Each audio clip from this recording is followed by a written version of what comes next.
வணக்கம். நம்மில் நிறைய பேருக்கு பிரயாணம் பிடிக்கும். அதுவும் குடும்பத்துடன் சுற்றுலா சென்றால் சந்தோஷப்படுவோம். புது சூழ்நிலைகள், புது உணவு, புது மனிதர்கள், நம்மை அறியாமலே நமக்கு உற்சாகம் வரும். அன்றைய காலம் முதல் பெரியவர்கள் வாழ்க்கையில ஏதாவது ஒரு மன கஷ்டம் வந்தால் இந்த ஊர் கோவிலுக்கு சென்று வா, நிலைமை மாறும் என்று ஆலோசனை சொல்வார்கள். ஏனென்றால் ஒரே எண்ணத்தை சிந்தித்து கலங்கிய மனதுக்கு இடம் மாற்றம் மிக பெரிய மனமாற்றமாக அமையும் என்ற அவர்களின் அனுபவம்தான். அவரவர்களின் வசதிக்கு விருப்பத்துக்கு தகுந்த மாதிரி சுற்றுலா சென்று வருவது நம் மன நலனுக்கு நல்லது. வெளிநாட்டவர்கள்லாம் பார்த்துட்டிங்கன்னா வருடம் 2 மாதம், மற்ற 10 மாதங்களும் அவர்களும் நம்மை விட கடுமையாக உழைக்கிறார்கள். தொழில், வீடு, வேலை என்று அவர்களும் உழைத்தாலும் அதில் வரும் பணத்தை சேமித்து 2 மாதம், வருடத்திற்கு 2 மாதம் தனக்காக வாழ பிடித்த கடற்கரை சார்ந்த ஊர்களுக்கு சென்று தன் உடலுக்கு வேண்டிய சூரிய ஒளி, தரமான உணவு, தன் துணைக்கு அன்பு என்று வாழ்கிறார்கள். நம் நாட்டில் ஆண்கள் படிப்பு, வேலை, குடும்ப பொறுப்பு, வீடு கட்டுதல், பிள்ளைகளுக்கு திருமணம், சொத்து சேர்த்து வைத்தல் என்று கடமை தவறாமல் வாழ்கிறார்கள். இவர்கள் மதிப்புக்குரியவர்கள். இருந்தும் தனக்கு பிடித்த உடை, உணவு, ஊர் என்று குடும்பத்துடன் தங்கி வருவதும் அவசியம். இதற்கு முந்தைய காலகட்டங்களை விட இன்றைய காலகட்டங்களில் மன அழுத்தத்தால் நாம் சந்திக்கும் நோய்கள் பல. தூக்கமின்மையிலிருந்து ப்ரெஷர், சுகர், இப்படி எதற்கு நாம் டாக்டரை அணுகினாலும் அவர்கள் சொல்லும் ஒரே பதில் டென்ஷனை குறைங்க. அந்த டென்ஷனை குறைக்கிறதுக்கான ஒரு நல்ல வழியில் இந்த சுற்றுலாவும் ஒன்று. ஆன்மீகம் இருக்கு, யோகா, உடற்பயிற்சிகள், நல்ல உணவுகள், நம் மனதை வைத்து கொள்ளும்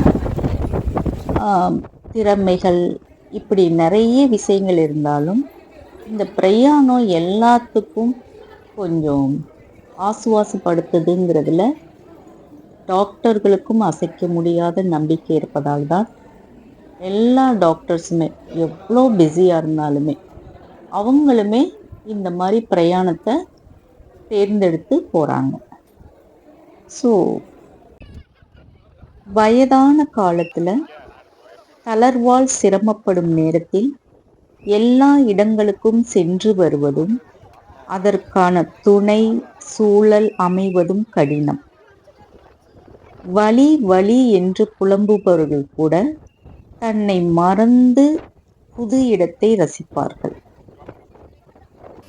அதனால ஆரோக்கியமா இருக்கிற காலம் முதலே வருடம் 2 முறை நமக்கு ஏற்ற சூழலும் பணவசதியையும் பொறுத்து பஸ், ட்ரெயின், ஃப்ளைட், இந்த மாதிரி எதில் நம்மளுடைய சூழ்நிலை ஒத்து வருதோ, எந்த ஊருக்கு நம்ம போகணும்னு விருப்பப்படுறோமோ அந்த ஊர்களுக்கு ஆரோக்கியமாக இருக்கிற காலம் முதல் குடும்பத்தோட நட்புடன் சுற்றுலா தலங்களுக்கு சென்று வருதல் நல்லது.